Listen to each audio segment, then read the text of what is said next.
guest speaker who's joining us from very far away indeed from Kenya, our colleague, Mwenda Ntarangwi, who is let me make sure I get this right, at the National Defense University in Kenya, and the author of numerous publications on hip hop, on sonic cultures, on music, and on politics, specifically the politics of culture and globalization. He works in culture and performance. He analyzes it through what he calls the lens of symbolic interpretivism, and has published many articles, book chapters as well, on music, on gender topics, identity, performance, post-colonialism, pedagogy, and has led study abroad. His prior institutional affiliation was at Calvin College here in the United States, and he is the author. I want to make sure that I emphasize this as his book plug, which Jackie was just letting us know that she teaches in class, and I'm sure teaches very well. The book is East African Hip Hop, Youth, Culture, and Globalization, and that's out from University of Illinois Press as of 2009.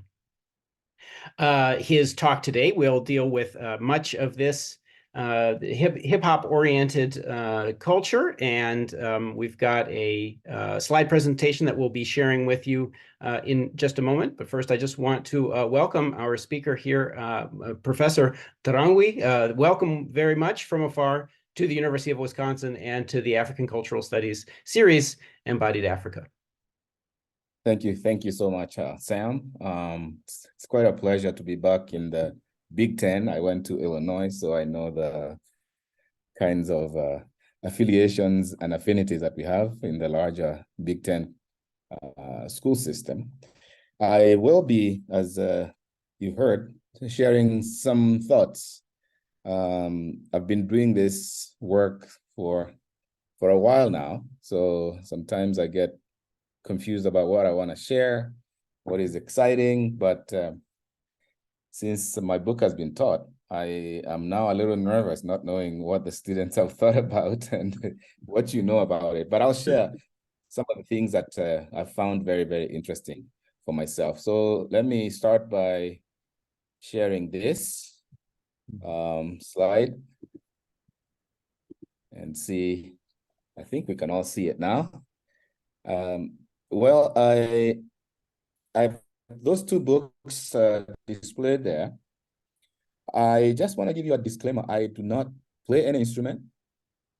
I cannot sing to save my life, but I have always treated music as cultural text. And as an anthropologist, I've found that music is also an important tool through which I can access some of the social commentaries that people have about themselves, thinking that for the most part, music really seems like a tool you can use for research that is non-threatening in a way. It's a kind of playful, and I remember when I was doing field work earlier as an anthropologist, I would go with a set of lyrics that I had written down from songs that I've been listening from a community, and I'll ask someone to tell me what it is, and that would start up a very, very rich conversation that allows me to see the lyrics through their eyes, but also to approximate some of the things that they themselves do, because they can always say, oh, I think the author or the musician is saying this, or this is what is happening. And I found that to be very useful because unlike many other pieces of cultural expression, music by its nature can be produced for self-consumption, but also for a secondary audience. So I like it for that. And I started this because I thought that it was an opportunity for me to access the feelings, the ideas about people. But when it came to hip hop, I was actually working on a topic on globalization. And one of the things that I found interesting was that it it was one of those loved and hated phenomena within African studies, within the practice of post-colonial studies, because there was so much talk about what is it that we do with the politics of consumption, the politics of exploitation, the politics of representation. And then I was seeing this growing number of young people entering into political spaces that they never had because of this same process that we were critiquing. So that's how I got into hip hop music, and hopefully I can share a little bit about that. So for me, hip hop is a genre that mixes a lot of things. Well, it started in the 80s and late 80s and 90s. It had a lot of American influences. I grew up at a time when I was going to college. That was an image that we enjoyed. Let me see if you can recognize anything in that image for my audiences right now. This guy here, you cannot tell, but that's me. As a young man trying to emulate these guys, can see who you can see that's a belt, something similar here. You know, they had gloves, I think. There's a sock that became a glove. So it was something that I participated in and never knew quite well that it would turn out to be something that I'll be interested in.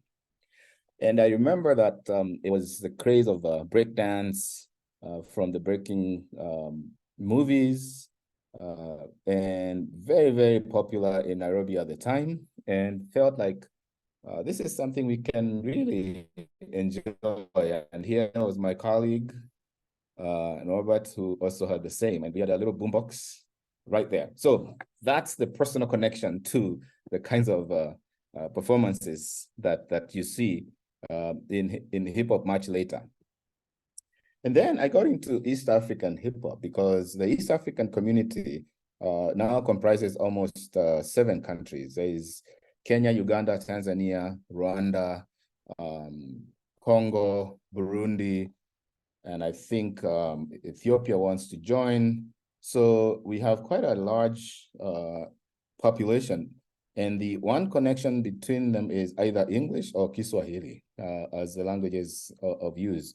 And I thought that maybe it is something that I can look at and see the different ways in which the music is being expressed, and found that it had a similar effect and a similar starting with the late 80s becoming some of the pioneer years of this genre of music. Those were the times of the cassette music that would be found in places in the urban areas, and then in the 90s it gained much more root with touring musicians from the US who would come, and some of the groups in the cities would be curtain raisers for them.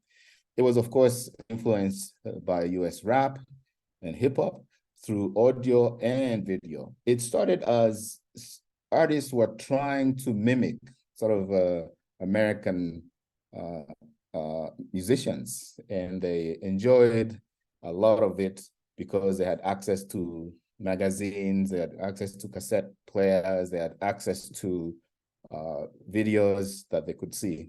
And here in this image is Professor J. Professor J is from Tanzania, and he started his music by calling himself Nigga J. And then that changed to Professor J, and became very, very popular. Ran for political office, became a political representative for his constituency in Tanzania. And one of the things that I so towards the end of his term was that he said he was a rapper. So anytime he's given an opportunity to speak, he would put so many words within a very short period of time. And the speaker was very happy to say, oh yeah, Professor J can put all that together because he used to be a rapper. And I thought that was something very interesting. And there was also within the East African region, some real connection with the tradition. In my earlier works, when I did my master's and PhD research, I had spent time along the East African coast among the Swahili, and there is a genre of poetry which tends to be almost spontaneous. And the one thing that you do is you compete with a rival, and you compose poems that have rhyme and rhythm. And so there's a bit of that oratory prowess that is seen to sort of get into hip hop as well. And then the language is used. Much of Tanzania, because of the influence of Swahili, you'll find a lot of rap in Swahili. Then in Uganda, they use Luganda and they call it Lugha flow. And then in Kenya, they mix English and Swahili, which we call Sheng. And you'll find that they're using that as a way of sort of self-identifying, but also composing in a language that most audiences can access. I wanted to show also the connections that there is between some of the US artists and the East African artists. On the screen, this is DJ Premier or Primo, has done a lot of hip hop recordings himself. This young man in the middle is G-San, who was part of a group called X Plasters based in Arusha, Tanzania.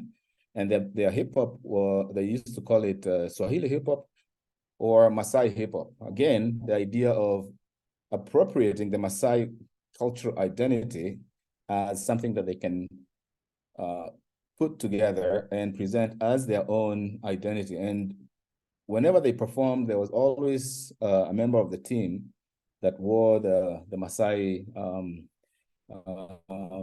kip, or someone who was rapping in some Ma language. And then, of course, this is KRS-One, very, very important person within conscious rap.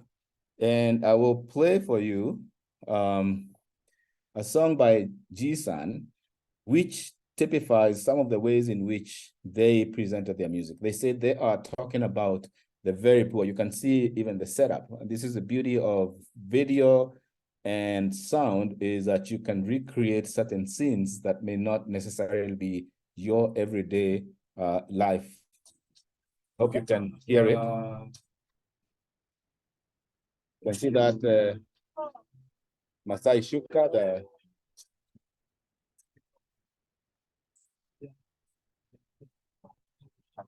nikipindi kile niko kinkonto wende marasuka bora niende nipate shibe huyo ni pombi unakuja kitele mwangu katomeka nikagonga nikaua nikalala mbele nikasakwa kana kwa mkubwa ndani kutoka ushaka umota ukoka nikauzia geto kubanza mtoto anakuja kunitembelea tunapeleka ugali na maziwa mgani unaonekana tumechapia nikapita kampeni nikajitea nikamkia dabali megani tu kinoni nikatakaringi nikaanza kufuja madeni yangu aliyoko nje tarehe siku ndio nyingi.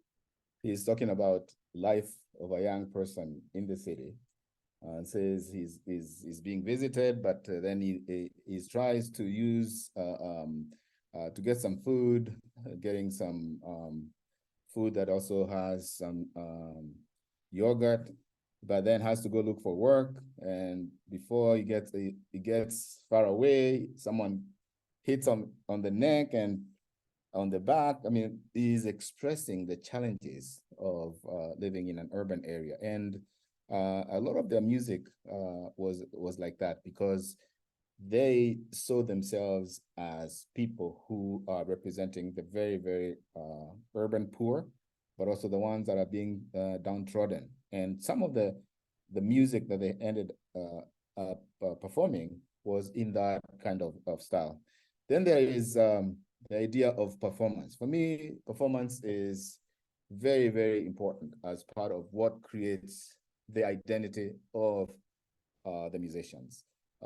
It's, for me, the most vigorous, creative, and powerful way of storytelling.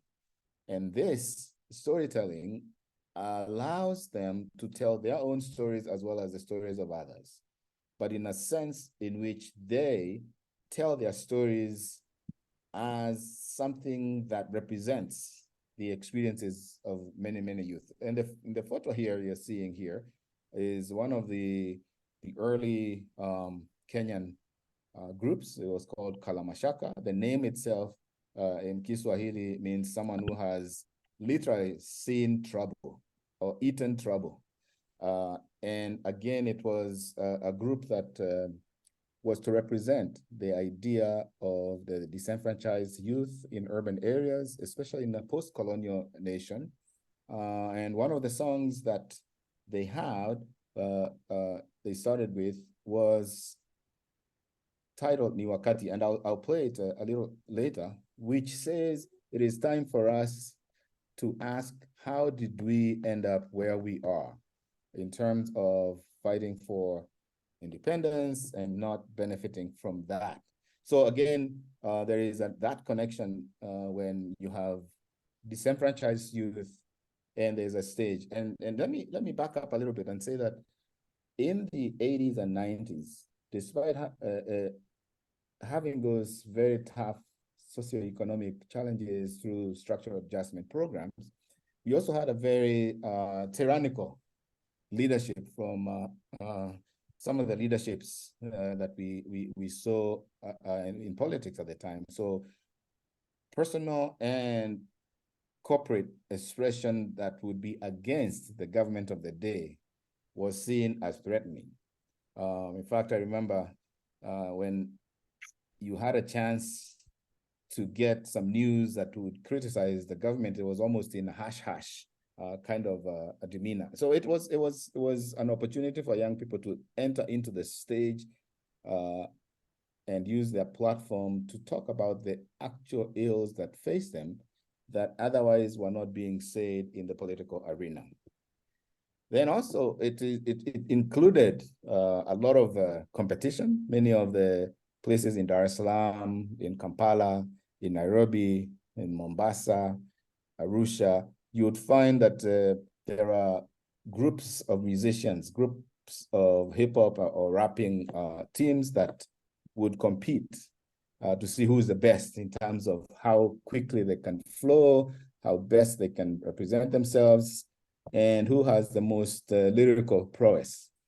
They also would use an opportunity to engage the audiences, and that helped them. Now, this is the song. I picked this song because it makes three connections. One, it connects the Mau Mau revolution with the African-American sort of civil rights wishes, as well as the current sort of the 1990s East African people's ideas about freedom. So this is the Kalamashaka, the team that I just seen in the previous slide. And I want you to listen to the first words in the song are actually words by Malcolm X in his I think it's an address in Detroit in 1963 about revolution. There's been a revolution, a black revolution going on in Africa. In Kenya, the Mau Mau were revolutionary. They were the ones who made the word Uhuru. They were the ones who brought it to the fore.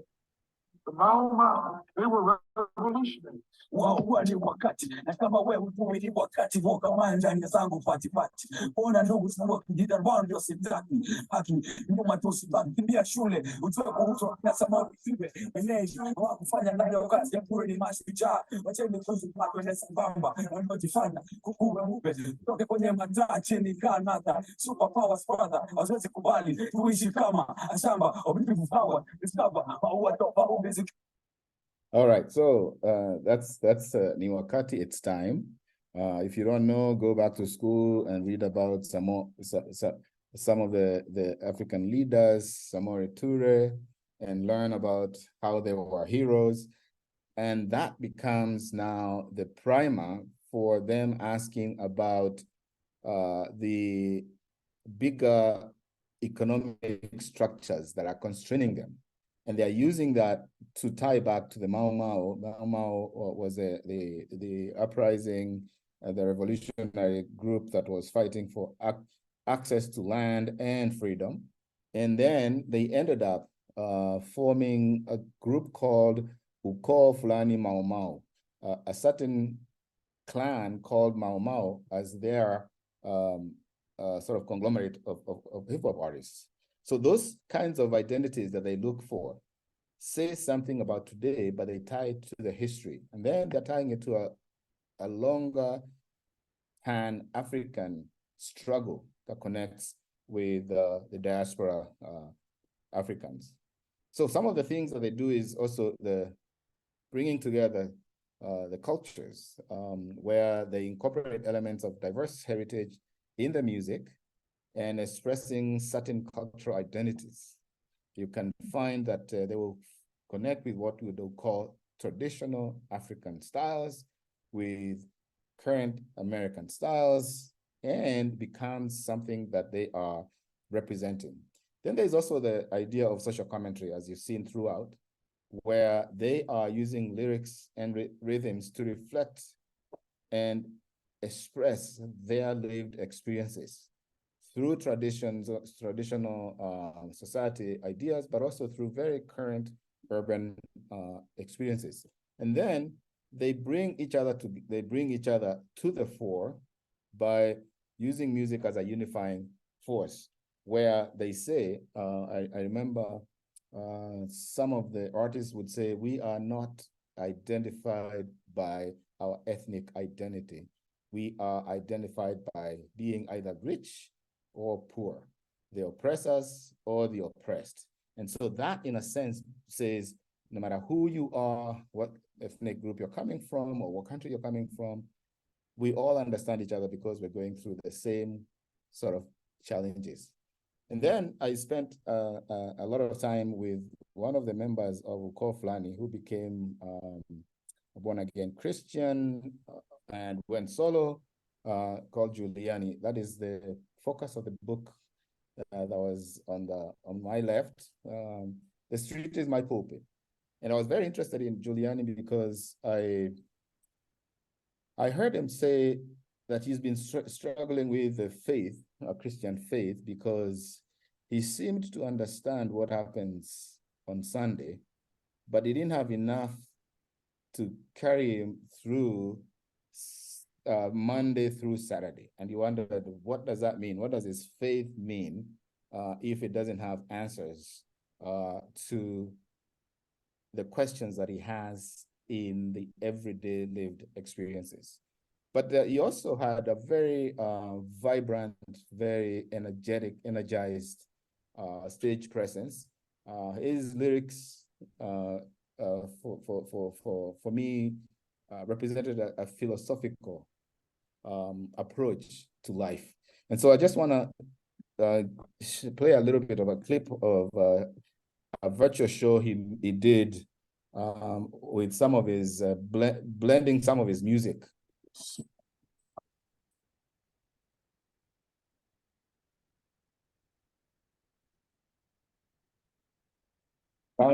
Jazzy.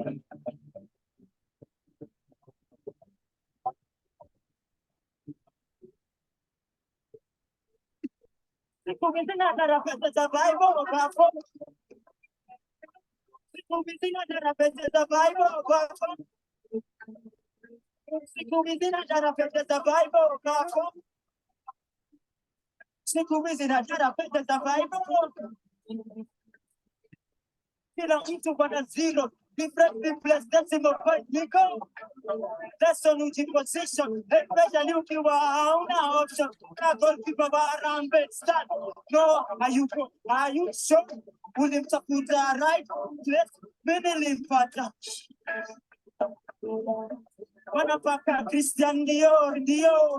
Wasiluke ka leaders. Usiwaige hao.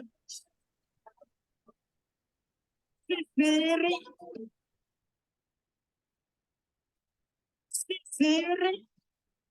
So Giuliani is a very, very electrifying performer, but one of the things that makes him unique is the way he presents his content through lyrics that are extremely complicated, plays with words, and also asks those very, very hard questions. I remember one of the songs that I analyzed of him that was very interesting. He says, if God had a Facebook page, who would he invite as a friend? Would he invite the prostitute or just the sort of the righteous? And that got a lot of people talking, which made them say, you know, I'm doing this because some of the things that we hear in church do not always translate to the experiences we have out there. And he says, I am a person who has the ability to bring the message out of the church into the streets. And that's why he says the street is his pulpit. He doesn't always get confined to that because he has a way with words and a way of playing with some of the messages that is not possible. He had a very hard time because of his dreads, of course, being invited to play in church or even in faith-based institutions until much, much later. So then looking at how this allows young people to embody multiple identities, you can see that it embraces the different instruments, some traditional, some Western, but they bring together the idea of using your vocal prowess to present certain things. And for me, Giuliani is unique in that style that you just heard is one way of presenting his music, but he also uses other styles. That one was a little like jazz, Afrofusion, but you also use more opportunities to be heavily influenced by drumming, which it tends to be something that we see a lot in rap and hip hop. Then there's also the political commentaries, where he's been using his music as well as other musicians, including Professor J, to talk about politics. Professor J has a song which he played the politician and says in the song that he has been selected as the best person in south of Sahara to represent his people in parliament. And he promises them all these things. One of them that he says that I will make sure that all students will undertake their science experiments in the moon when you elect me as a member of parliament. And then there is a rejoinder that says, now that he's been the member of parliament, he's not honored his promises. And then he says, well, when I promised you that you'll have science practicals and experiments in the moon, I had to go and check it out first. And then I found out that there are camps of Osama bin Laden up there, and I want to protect you. I mean, he's playing with things that are known, but he's showing the kinds of ridiculousness of promises that the politicians give to the electorate. And then, of course, they cross boundaries. They do collaborations across different genres, but also across political and geographical boundaries that allow them to tap into each other's not only audiences, but also music styles. That, in a sense, brings the East African community closer through their songs. Then, of course, I've had an interest in looking at some of the ways in which gender is played out, because sometimes there are very few hip hop artists that are female in the three major East African countries that I've looked at: Uganda, Kenya, and Tanzania. But I've found a number of them that do end up in that genre, and they do break some boundaries. Some of them, this is an area where they find themselves, sometimes they have to appropriate sort of male behavior of macho identity on stage, the way you dress in big, maybe Caterpillar boots and baggy pants and hats, and wear a lot of bling. But also the others who just choose to project their feminine self. There's also a sense of empowerment, using music to advocate for gender equality, asking the tough questions, challenging male ideas about where is a woman's place in society. And then, of course, there is that idea of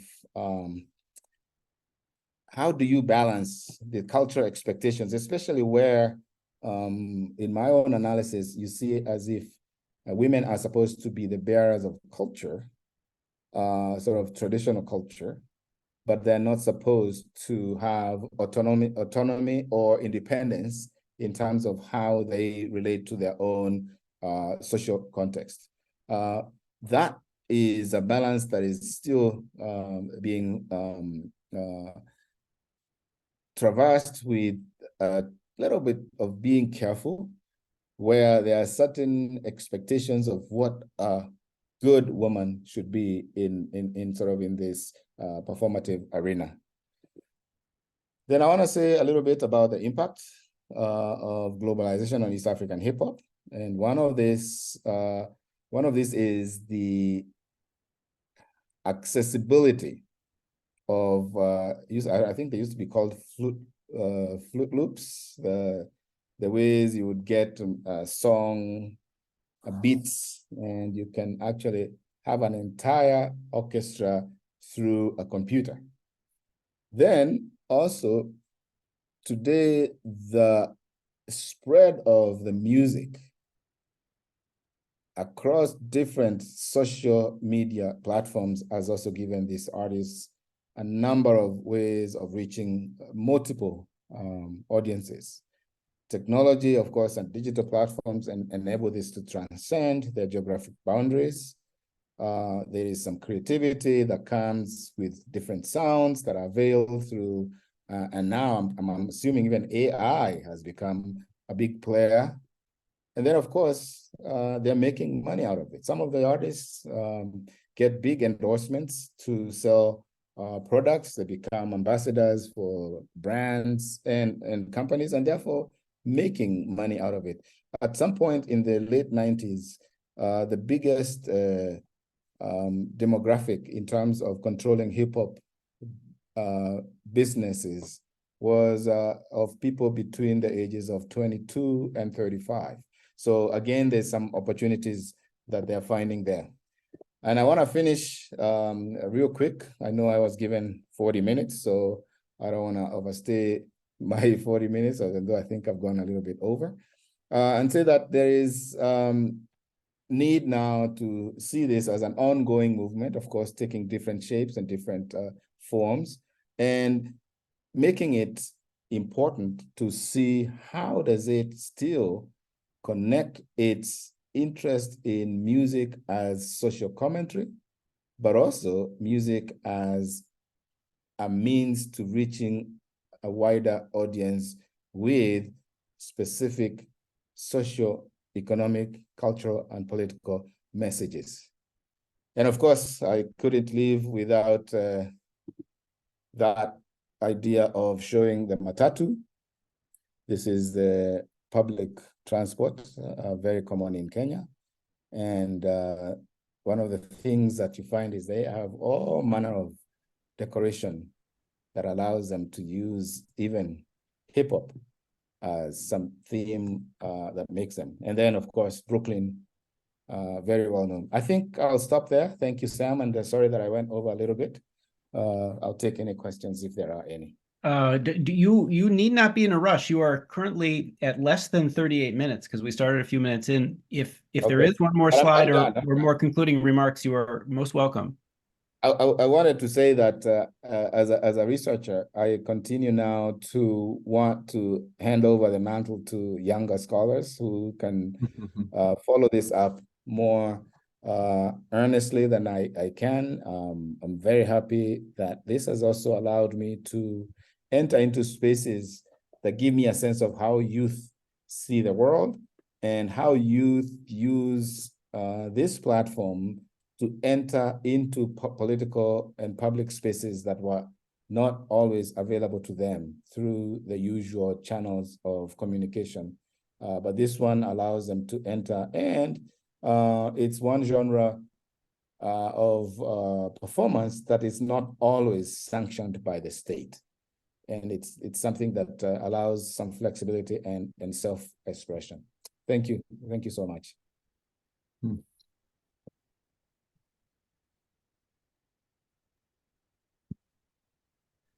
Many thanks to our distinguished guest and applause.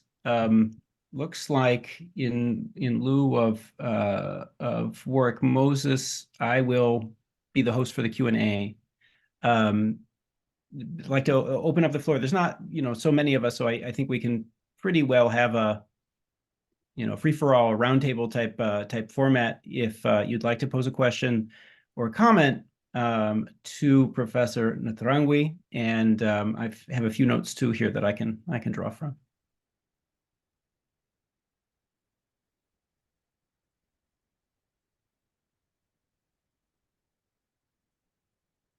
I muted people for the talk only, but just unmute yourself if you'd like to pose a question or comment. I don't even think you have to raise your hand, although Thank you, Sam. Thank you, Professor, for this really fascinating talk. And I have a couple of questions. One, in your research for this project, did you see any comparisons with the history of hip hop in West Africa? And if you could talk more about the gender aspect, I know that that's really important to, issues about women and music in West Africa. But I'd like to know more about East Africa, particularly to how it relates to Islam. Thank you. Wonderful. Thank you. Thank you so much, Jackie. One of the countries I would compare it to what I've seen in East Africa is Senegal. And Senegal has had a long history of hip hop, also connected to the US, but more so as a continuing process of using hip hop to bring about change in society. I remember I think before Macky Sall came into power in Senegal, there was a movement, I think it was called Yenama, which was mobilizing young people first to push their colleagues to vote, and number two, to seek the right kind of political changes in their society. And they were very, very popular because they would make candidates lose if they did not adhere to what they were saying. I also find that it is something maybe that also combines the traditional musical styles with what I would call the griot culture in West Africa, to again talk about individuals and also groups. So in a sense, it's almost like, yes, this style may be associated with North America or with the US in particular, but there is a tradition of sort of lyrical and oral tradition that has already been there, and it's just now being put to a certain beat. So I saw that very related. I think it's the same in, I would say, in Nigeria.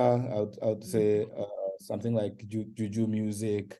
I would think of Makossa in Oh, the other. Makossa. Okay, Yes, my area now. yes, I would think of Makossa. Cameroon. Yes, where there is a lot of emphasis on what is being said, and how that then becomes part of the audience's appropriation of tradition, of culture, of the now, of reality. Then the other question about gender, and I think this has always been a challenge for many female artists, because popular music, especially rap and hip hop, is seen as a public and public square kind of music, and it's in the urban area. And the urban area, now this is my interpretation, the open urban spaces have always been seen as the spaces for men, and women are better seen or located within the domestic sphere outside of the public square. And so when someone steps out there, the first thing that happens is they are judged morally as not belonging, or as people who do not have strict morals. And so it's very, very hard for them to acquire the kind of respect that is needed for artists, for creatives in that space. But as more and more of them end up doing this kind of work, you find that there is a level of acceptance. And it starts, of course, in the household, where parents are saying, no, I don't want my child to get into music, because music is for lifeists, it's for loose moral people, it's for people who cannot really get sort of real jobs, until they start making money and employing others and becoming heard and being called to open conferences and workshops and seminars, international ones. Then they realize, well, there's something there. Well, in terms of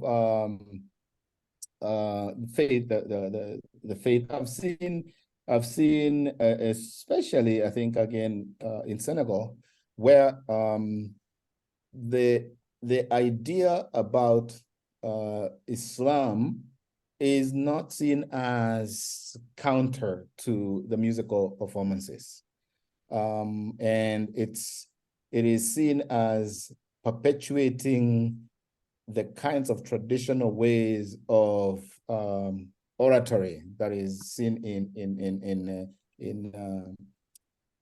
different stages of piety among the Muslims. So, but I've not done any research, but my general observations is that it is not seen as antagonistic. It's something that can be absorbed within the ongoing person's faith and community faith. Thank you. Thank you. Hi, can I jump in? I'm going to apologize because I'm going to have to ask my question, listen to your answer, and then leave because I have to teach it at 1:30. But I wanted to say hello, and I teach your first book, or I used to teach it a lot. Oh my goodness. I just pulled it off my bookshelf. So wow. I've known your work for a long time, and I was very happy to hear your talk today. So thank you. Wow. Yeah. I just wanted to build on Jackie's question also about two things. One about gender, and thinking about, I think you've described really nicely what seemed like fairly consistent across many countries, constraints on female participation. But is hip hop also a way in which young men can construct certain and maybe new or different kinds of masculinities? And then you briefly mentioned that that hip hop sometimes presents a kind of politics that's not condoned by the state. And I'm sort of wondering if there are state condoned musical practices, and to what extent does the state today use music in its communications? Thanks so much. Yes. Thank you. Yeah. Yes, indeed. Hip hop does construct a certain masculinity that I think I'm going to wade into some dangerous territory here, because it is getting into a place where masculinity is being challenged this way. Young men in East Africa are being socialized by adhering to 20th century values for a 21st century world, where the idea of being male and being with a job and being the breadwinner and being able to do all these things in the public domain are no longer a preserve for them. So there's some masculinity that has some male anxiety. And that has tended to be projected into sort of exaggerated masculine identities for men, especially when it comes to spaces where they are able to control, like within a performance. So the way they carry themselves, the way they project themselves, the way they talk about themselves, and the way they sometimes feminize other men who are their rivals is something that comes out of that frustration. And I think I've seen a lot of that, especially for younger men coming out of the sort of depressed socioeconomic conditions. They feel like this is the only way they can gain their own sense of maleness and identity. In terms of state condoned music, I think a lot of it comes through music that is performed in choirs, that is performed by sort of large state-supported troops. I mean, in Tanzania, one of the biggest supporters of CCM is a group of musicians that were in what would be called the National Youth Service. And they are organized, and their job is to sing praises to whoever is in power. In Kenya, I know that there was a music teacher in Kenyatta University who had big choirs that were singing praises to the late President Moi. So that's the kind of music that is condoned. And music that sings praises is almost like the new court poets who are there to entertain the heads of state. And of course, there is music that is not threatening. Mostly music within the faith genre. It's not threatening. It's something that is condoned. What is not condoned is music that has some symbolism that is making people think. I remember one of the traditional musicians, the late Joseph Kamaru in Kenya, had songs that were very provocative in terms of political sentiments, but they were not directly saying this is what is going on. But if you read them and you understood the political context, you knew what he is talking about. So that's a little threatening. And you'll see that sometimes maybe some people are sent to rough him up and discouraging from singing such songs. That's what I would say. Thank you so much. I'm sorry to have to run off. No, thank you. Thank you. Thank you so much. Okay, as we bid farewell to Marissa Moorman, Adil, I see that you've got a hand up there very, very dutifully, please. Thank you. Thank you very much for your presentation.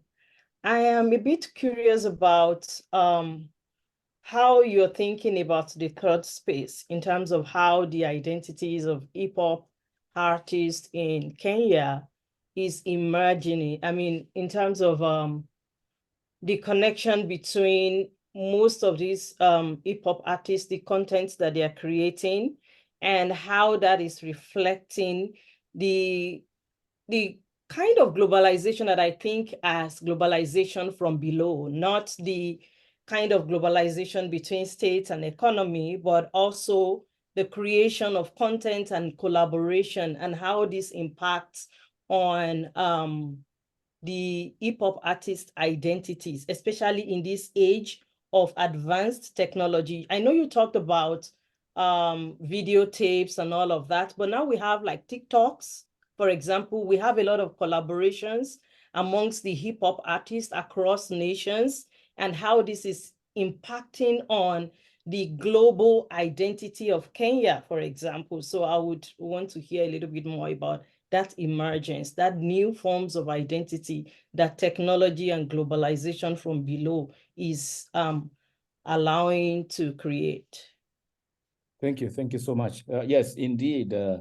There's this joke that the last thing anybody wants to do is fight with Kenyan keyboard heroes and keyboard warriors, because they will take you down and they will not let you even breathe. This idea of advanced technology is so prevalent, but what is happening, at least in my observation now, is that the artists are finding that their most useful marketing tool, introducing their new songs, is through social media. Mm-hmm. And what is happening is they are creating a song, get like 20 seconds of it, and present a challenge, a dance challenge.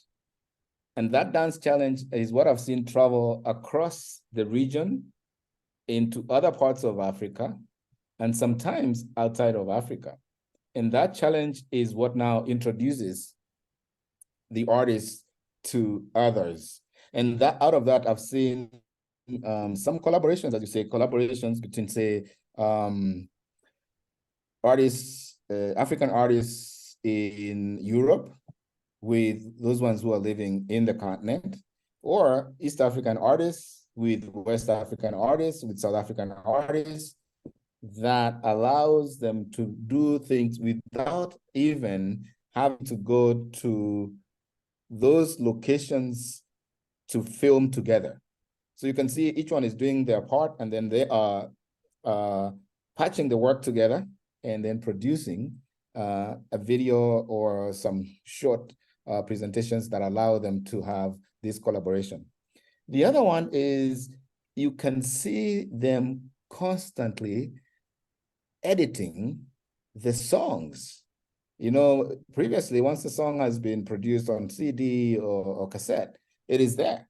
But now I've seen different versions of the same song based on the comments of the audiences. And so someone keeps editing. So it's almost like a live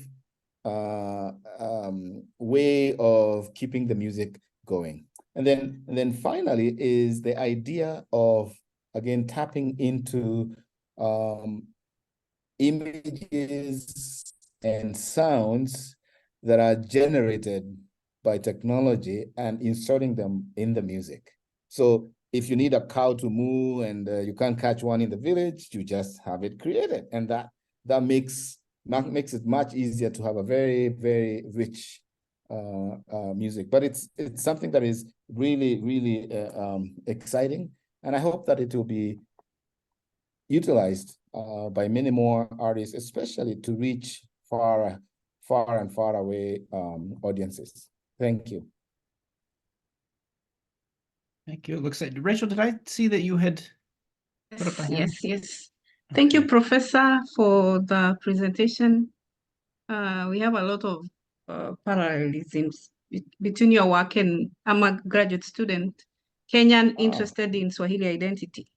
So, and spent some time at St. Lawrence. So I read your dissertation there on Tarab.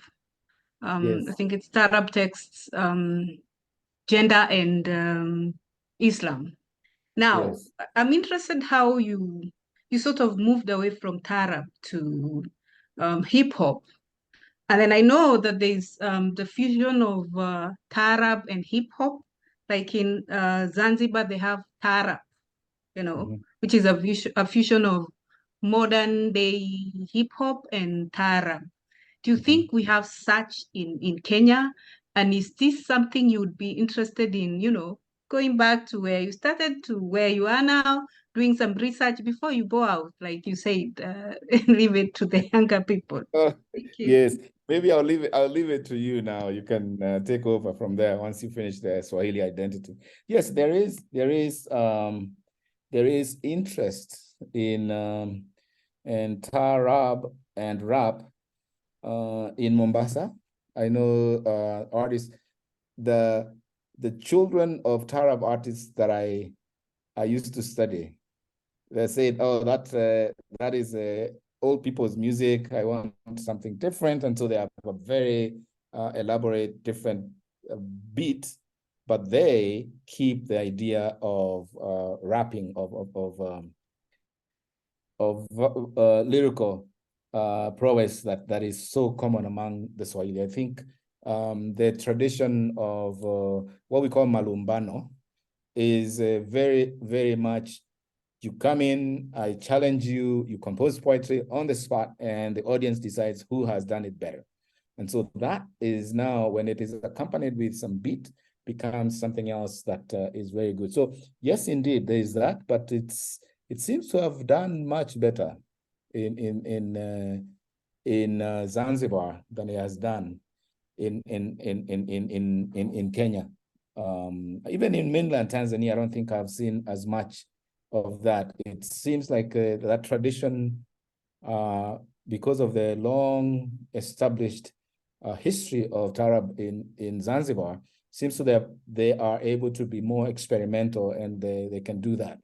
But I'm sure that will happen. In terms of that becoming an area of research, I actually have had a long-standing interest, because when I started my study of popular music, I started with a man called Remy Ongala, who was born in Congo, but moved to Tanzania, became a Tanzanian, and lived there. I was interested in the content of his music, because he used to call himself the voice of the poor, sauti ya mnyonge. And he would sing about people who were being harassed or were being unfavored by the government. And it gave me a sense of asking. There was one song where he was singing about a woman who was being demeaned, but the minute she made money, she was called a boss. It sort of, money became the identifier for her dignity. And I got into Tarab because I wanted to know, there are women musicians who do not need a man to sing for them, that are singing about their own sense of dignity and sense of worth. And that's how I got into Tarab, because it was music for and by women, especially for wedding contexts. But as I was doing that, there was this idea that traditional music is being eroded by global forces. And I thought those global forces are the ones that are giving young people opportunities that they never got in the traditional sort of economy. And so I said, globalization may be a sword that cuts on both ways. It is detrimental to certain things, but it's also giving opportunities to young people. So that's how I got in there. And I I'm looking forward to seeing what your work is about, and if it has some connections with music and the identity. Thank Okay. you. Thank you. Yes. Thank you very much. I really have to tell you, by the way, that your timing is absolutely impeccable. We have stayed perfectly on schedule, and you know, if I can wrap up by asking you one trivial question. You might have said it when you were talking, but when you showed the slide that included you, a very young you, Yes. which person in that photo were you? Were you the one who was kind of down low, or the person who was standing? I was the one standing with You're the one standing. with Okay, because I need to know that for posterity. As you were saying to Rachel, you're looking forward to you know, to seeing more work on Swahili identity and hip hop. Now we have this document of your adolescence and being a practitioner and not just a scholar of the art form. being a break dancer. Fabulous. Well, I think this is a very good time for me to wrap up, to thank our speaker, Professor Ntarangwi. A clap in the air, and you know, a moment to appreciate the fact that we have access to this music, whereas if we were having this conversation 20, 30 years ago in the Genesis period, it would have been very difficult in Wisconsin or Illinois to get a hold of these things. And likewise, would have been more difficult to invite you to join us as a speaker. Not impossible, but maybe a little bit more difficult. So thank you so much for joining us from overseas. And thank you all for joining us. Thanks very much to Lexi Langendorf, who has been helping us get the word out and is recording this for to be posted as part of our department's effort to boost its profile on in the video world. So I think we'll have a YouTube video. Stay tuned for that, and we can all enjoy our moment in the sun one more time. Thank you all for joining us. I'm going to conclude the talk and a very heartfelt thanks on behalf of our whole department. Thank you so much. Thank you. Bye-bye. Bye.